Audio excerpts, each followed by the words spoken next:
Good morning, everybody. You are welcome to this channel Smile. Hope you are learning English with me easily. অনেকের কাছ থেকেই আমি request পাচ্ছিলাম sir আমাদের appropriate যে প্রিপোজিশনগুলো সেগুলো আমাদেরকে একটু শিখিয়ে দেন। অর্থাৎ অ্যাপ্রোপ্রিয়েট প্রিপোজিশন মানে হচ্ছে কম্পালসারি প্রিপোজিশন, এমন কতগুলো ওয়ার্ড আছে যাদের পর স্পেসিফিক্যালি প্রিপোজিশনগুলো নির্দিষ্ট প্রিপোজিশন বসে, মানে কোনো ওয়ার্ডের পর সেই প্রিপোজিশনটা বসবেই। যেমন ধরো ডিপেন্ড অন, নির্ভর করা, তাহলে ডিপেন্ড কথাটা আসলেই অনটা চলেই আসে অটোমেটিক্যালি, তাহলে ডিপেন্ডের পর অন্য কোনো প্রিপোজিশন বসবে না। অন বা আপন আমরা ব্যবহার করতে পারি। ধরো অ্যাবাইড, অ্যাবাইড লিখলে অ্যাবাইডের পর কোন প্রিপোজিশনের সঙ্গে অ্যাবাইড বাই রিলেটেড, আমরা যখনই অ্যাবাইড কথাটা উচ্চারণ করব তখনই বাইটা অটোমেটিক্যালি চলে আসবে। অ্যাবাইড বাই মেনে চলা, এরকম মানে কতগুলো প্রিপোজিশন আছে আমি তোমাদেরকে শর্ট আউট করে দেবো। কারণ হচ্ছে কি অনেক অনেক প্রিপোজিশন আছে অ্যাপ্রোপ্রিয়েট প্রিপোজিশন, তার মধ্য থেকে সবচেয়ে যেগুলো বেশি ইম্পর্ট্যান্ট এবং যেগুলো আমাদের দৈনন্দিন যে কোনো লেখার সময়, আমরা যে কোনো কিছু বলার সময় যেগুলো আবশ্যিকভাবে ব্যবহার করা হয়, সেই প্রিপোজিশনগুলোই তোমাদেরকে বলে দিচ্ছি কোন কোন ওয়ার্ডের পর কি কি প্রিপোজিশন বসবে। এটা ছাড়া এই ওয়ার্ড যেমন অ্যাবাইডের পর বাই যদি না বসানো হয়, শুধু অ্যাবাইড, যদি অন্য কোনো প্রিপোজিশন লাগিয়ে দেওয়া হয় তাহলে অ্যাবাইডের বাই, অ্যাবাইড যে অর্থ সেটা কোনোভাবেই প্রকাশ করা যাবে না। অ্যাবাইড বাই মানে মেনে চলা।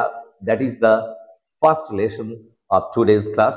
নাও চলে এসো তোমরা, দেখো আমি প্রথমেই এক্সাম্পল দিচ্ছি অ্যাবাইড বাই।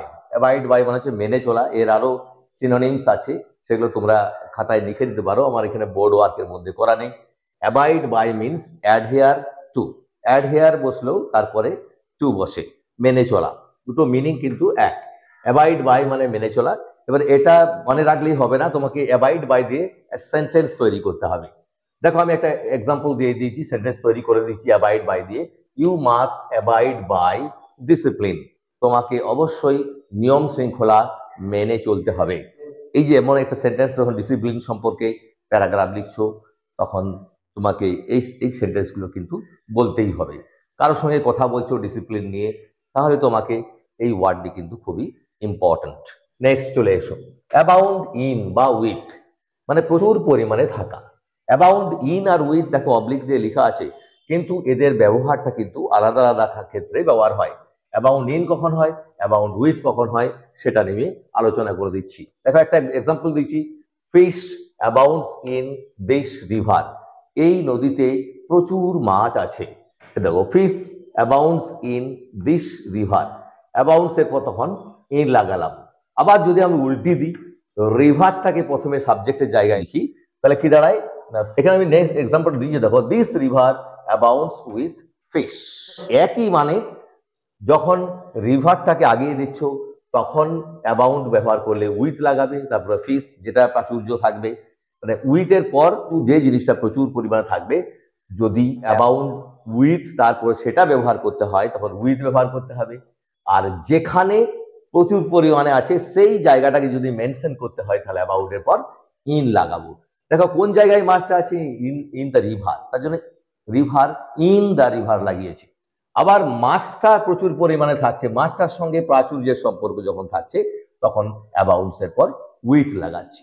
তাহলে কোনো প্লেসে যদি প্রচুর পরিমাণে থাকে তাহলে অ্যাবাউন্ডের পর ইন বসবে, আর যে জিনিসটা প্রচুর পরিমাণে আছে সেটা যদি উল্লেখ করতে চাও তাহলে উইথ লাগাবে। ঠিক আছে, তাহলে অ্যাবাউন্ডস উইথ এর পর যে জিনিসটা প্রচুর পরিমাণে আছে সেটা বসবে। আর এখানে কোথায় প্রচুর পরিমাণে আছে সেটা যদি তুমি লাগাও অ্যাবাউন্ডের পর তখন ইন লাগাবে। Is it clear? নেক্সট পরেরটা চলে এসো, বি অ্যাবসেন্ট ফ্রম। এখানে একটা বলে দিই, তোমাদের যে ট্রেডিশনাল যে গ্রামারের বই আছে সেগুলো তোমাদের লেখা আছে অ্যাবসেন্ট ফ্রম, তার আগে আমি বিটা লাগালাম। কেন লাগালাম? দেখো অ্যাবসেন্টটা তো ভার্ব ফর্ম হয় না, অ্যাবসেন্টটাকে যদি আমাকে ভার্বে ব্যবহার করতে হয় তাহলে আমাকে বি ভার্বের সাহায্য নিতে হবে। কারণ অ্যাবসেন্ট মানে তোমরা অনুপস্থিত, অনুপস্থিতটা কি, যদি অনুপস্থিত কথাটাকে পার্টিকুলারলি তোমাকে অনুপস্থিত দিয়ে একটা বাক্য তৈরি করতে হয় তা মানে আমাকে অ্যাবসেন্টটাকে ভার্বের অর্থটাকে প্রকাশ করার জন্য আমাকে বি ভার্ব নিয়ে আসতে হবে, অর্থাৎ বি অ্যাবসেন্ট ফ্রম। তাহলে অ্যাবসেন্টের আগে বি বসবে এবং অ্যাবসেন্টের পর একটা প্রিপোজিশন বসবে ফ্রম। অ্যাবসেন্ট ফ্রম মানে হচ্ছে অনুপস্থিত থাকা। যেমন ধরো একটা এক্সাম্পল দিচ্ছি, mister Roy was absent from the meeting yesterday. Mister Roy গতকাল সভায় অনুপস্থিত ছিলেন। তাহলে অ্যাবসেন্ট কথাটা যখনই আমাদের মুখ দিয়ে বেরিয়ে আসবে বা আমাদের কলম দিয়ে বেরিয়ে আসবে, তখনই আমাদেরকে মনে রাখতে হবে ফ্রম এই প্রিপোজিশনটি ইউজ করতেই হবে। নেক্সট চলে এসো পরেরটাতে, অ্যাবজর্বড ইন। অ্যাবজর্বড ইন নিবিষ্ট থাকা। নিবিষ্ট থাকা মানে মগ্ন থাকা, কোনো কাজে গভীরভাবে আমি মগ্ন আছি। হ্যাঁ, সেই কাজটাই আমার কাছে সব, ওটাই মন প্রাণ দিয়ে সেটা আমি করছি, তখন আমরা বলি ডুবে থাকা, যেটা বলে কোনো কাজের মধ্যে ডুবে থাকা। তাহলে বি ভার্ব বসবে তার আগে, কেননা অ্যাবজর্বড ইন নিবিষ্ট থাকা মানে হওয়া, নিবিষ্ট কোনো কাজে হচ্ছে। তাহলে এখানে সবসময় বি ভার্ব বসছে, কেননা হওয়া শব্দটা যখনই দেখবে আসবে, তখনই তোমরা অবশ্যই অফকোর্স বি ভার্বের সাহায্য নেবে। তোমরা এগুলো নিশ্চয়ই এতদিন শিখে গেছো। বি ভার্বের প্রেজেন্ট টেন্সের রূপ কি অ্যাম আর, বি ভার্বের পাস্ট টেন্সের রূপ কি ওয়াজ ওয়্যার, বি ভার্বের ফিউচার টেন্সের রূপ হচ্ছে শ্যাল বি, উইল বি। তাহলে আমি একটা যদি সেন্টেন্স দিই, অ্যাবসর্বড এর পর সবসময় ইন বসবে এবং তার আগে বি ভার্ব বসবে। চলো একটা উদাহরণ নিয়ে নিই। হি ওয়াজ অ্যাবসর্বড ইন স্টাডিজ। সে পড়াশোনার মধ্যে ডুবে ছিল। হি ওয়াজ অ্যাবসর্বড ইন স্টাডিজ। সে পড়াশোনার মধ্যে ডুবে ছিল, তার মানে পড়াশোনা ছাড়া আর তার কোনো দিকেই মনোযোগটা ছিল না। এই সেন্টেন্সগুলো খুবই ভেরি ইম্পর্টেন্ট তোমাদের কাছে। চলে এসো next, be accustomed to. Be accustomed to মানে অভ্যস্ত হওয়া, আর হওয়া শব্দটা আসছে মানে আমরা বি ভার্বের হেল্প নেব। বি অ্যাকাস্টমড টু মানে হচ্ছে অভ্যস্ত থাকা। অ্যাকাস্টম বসলেই তারপরে টু বসবে, মানে ইউজ টু। আমরা মডেল ভার্বে শিখেছি ইউজ টু এর ব্যবহার, তাহলে এখানে আমরা বি অ্যাকাস্টম টু বা শুধু ইউজ টু ব্যবহার করতে পারি। চলো উদাহরণ কি আছে দেখা যাক। I was accustomed to get up early. I was accustomed to get up early.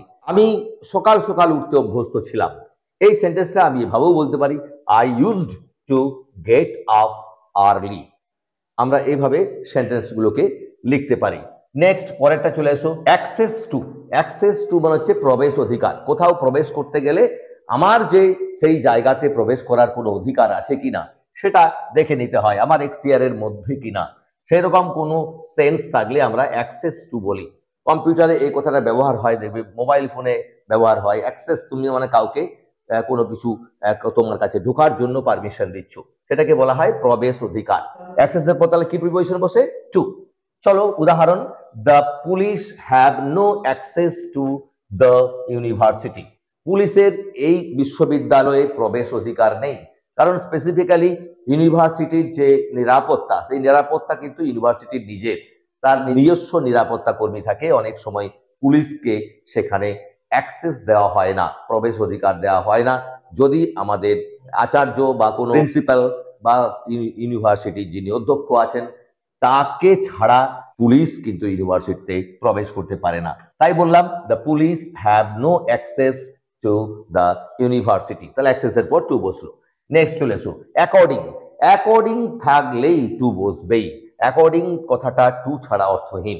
তাহলে অ্যাকর্ডিং টু, অ্যাকর্ডিং টু মানে হচ্ছে অনুসারে। অনুসারে মানে কারো মতানুসারে, কারো দৃষ্টিভঙ্গি অনুসারে, নিজের যে অ্যাটিটিউড বা ওপিনিয়ন আমরা প্রকাশ করি অ্যাকর্ডিং টুর মধ্য দিয়ে। তাহলে according to me the answer is correct. আমার মতে উত্তরটা ঠিক। According to me the answer is correct. আমার মতে উত্তরটা ঠিক। তাহলে আমার মতানুযায়ী মানে অনুসারে আসছে, তাহলে আমরা অ্যাকর্ডিং এর পর টু লাগাবো। তাহলে এখানে তোমাদের যদি according dash me the answer is correct এই শূন্যস্থানটাতে কি বস করাবে? Of course to. According to, according কথাটা যখনই আসবে টু এর কথাটা তখনই চলে আসবে, তখনই টু অ্যাকর্ডিং এর পরই বসে যাবে। তাহলে ম্যান্ডেটরি বসবেই, কিন্তু বাধ্যতামূলক। খাবার চলে এসো, অ্যাকম্প্যানিড বাই, তার আগে আমি বি লাগিয়েছি। কেন বি লাগালাম? না হচ্ছে সঙ্গী হওয়া, এই যে হওয়া শব্দটা আছে তার জন্য আমি এখানে বি লাগালাম। বি অ্যাকম্প্যানিড বাই, সঙ্গী হওয়া। এক্সাম্পল চলো, we were accompanied by our teacher to the zoo. আমরা শিক্ষক মহাশয়ের সঙ্গে চিড়িয়াখানায় গিয়েছিলাম। অর্থাৎ চিড়িয়াখানায় আমাদের সঙ্গী হয়েছিল কে? আমাদের শিক্ষক। তার জন্য অ্যাকম্পানিড বাই। দেখো অ্যাকম্পানিড এর পর দুটো প্রিপোজিশন বসে, কখনো অ্যাকম্পানিড এর উপর বাই বসে, কখনো অ্যাকম্পানিড এর পর উইথ বসে। কখন বাই বসবে? কোনো ব্যক্তির মানে যদি সঙ্গী হয় তাহলে, বা কোনো ব্যক্তির সাথে যদি আমরা কোথাও যাই তখন অ্যাকম্পানিড বাই হবে। আর বি অ্যাকম্পানিড উইথ কখন হবে? না একই সময়ে ঘটা, অর্থাৎ দুটো ইনসিডেন্ট একই সময়ে ঘটছে, একটার সঙ্গে আরেকটা ঘটছে, তাহলে তখন কি হবে? ধর বি অ্যাকম্পানিড উইথ, মানে কি বলবো তখন? মানে একই সময়ে ঘটা। একটা এক্সাম্পল দেখো, it rained accompanied with thunder, মানে কি বজ্র বিদ্যুৎ সহ বৃষ্টি হয়েছিল, অর্থাৎ বজ্র বিদ্যুতের বৃষ্টির সাথে বজ্র বিদ্যুৎ আছে। তাহলে ব্যক্তির দ্বারা, ব্যক্তির সাথে হলে কি বসবে? বাই বসবে। এবং কোনো যদি তার সঙ্গে আরেকটা ঘটনা যদি থাকে, সেই ঘটনা থাকলে আমরা অফকোর্স অ্যাকম্পানিড এর পর উইথ লাগাবো। দুটোর মধ্যে ডিফারেন্স ভালো করে বুঝে নাও, এগুলো আমাদের লেখার সময় এবং fill in the blanks with appropriate preposition করার সময় এগুলো আমাদের ভুল হয়ে যায়। Next, be acquainted with. Be acquainted with, পরিচিত হওয়া। তাহলে আবার হওয়াটা আছে বলে বিটা লাগালাম। অ্যাকোয়েন্টেড মানে পরিচিত, অ্যাকোয়েন্টেড বসলেই কিন্তু উইথ তারপরে প্রিপোজিশনটা আসবেই। বি অ্যাকোয়েন্টেড উইথ মানে হচ্ছে পরিচিত হওয়া। একটা এক্সাম্পল দেখো, I was acquainted with a foreigner in the train. I was acquainted with a foreigner in the train. ট্রেনে আমার একজন বিদেশির সঙ্গে পরিচয় হয়েছিল।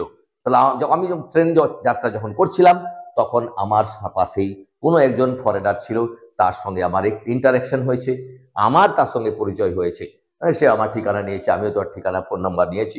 এই যে বিষয়টাকে যখন আমরা বলবো তখন সেটা অ্যাকোয়েন্টেড। যদি বলি আমি I was acquainted with a foreigner in the train, তখন বি নোন টু হবে না। কিন্তু এর মধ্যে পার্থক্য দেখো, অনেকে বি নোন টু মানে যদি বলে দিই I was known to a foreigner in the train, তার মানে এটা বুঝাবে না।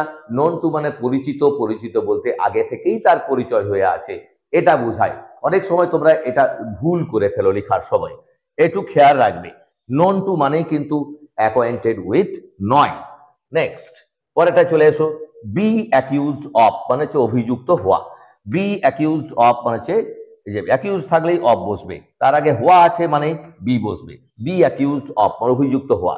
The boy was accused of theft, বালকটিকে চুরির অভিযোগে অভিযুক্ত করা হয়েছিল, অর্থাৎ ছেলেটিকে যে চুরি করেছিল সেই অভিযোগে তাকে অভিযুক্ত করা হয়েছিল। এই সেন্টেন্সটা কিভাবে লিখবে? The boy was accused of theft. তাহলে এখানে তোমাকে একটা শূন্যস্থান দিয়ে দিল, the boy was accused dash theft. তাহলে অফকোর্স তোমাকে অফই ব্যবহার করতে হবে। নেক্সট, এবার আসছে দেখো অ্যাকুইট অফ। অ্যাকুইট অফ মানে হচ্ছে অব্যাহতি দেওয়া। অব্যাহতি দেওয়া মিনস মানে কাউকে কোনো বিষয় থেকে তাকে মুক্তি দেওয়া হচ্ছে, তখন আমরা অ্যাকুইট অফ কথাটা ব্যবহার করব। একটা এক্সাম্পল দিচ্ছি দেখো, I acquit you of the charge. আমি তোমাকে চার্জ থেকে, তোমার দায়িত্ব থেকে অব্যাহতি দিলাম। কাউকে কোনো একটা বিচারাধীন, সে বিচারক তাকে কি করলো, যে বিচারে তাকে দোষী সাব্যস্ত না করে তাকে বলা হলো সে নির্দোষ। এই যে এটাকে, এটা থেকে অব্যাহতি, দোষ থেকে অব্যাহতি দেওয়া, হ্যাঁ, তখন আমরা অ্যাকুইট অফ কথাটা ব্যবহার করতে পারি। সেই জন্য আমি বললাম I acquit you of the charge. এই চার্জ থেকে তোমাকে আমি অব্যাহতি দিলাম, তোমাকে ছেড়ে দিলাম, তোমাকে মুক্তি দিয়ে দিলাম। এই ধরনের আরো পরবর্তীকালে তোমার পরের পর এগুলো, এই ধরনের ক্লাস তোমরা পাবে। তোমরা এই চ্যানেলটির সাথে থাকো। এই চ্যানেলটি থেকে তোমরা you will be greatly benefited if you attach to this channel. Okay, thank you. Have a good day.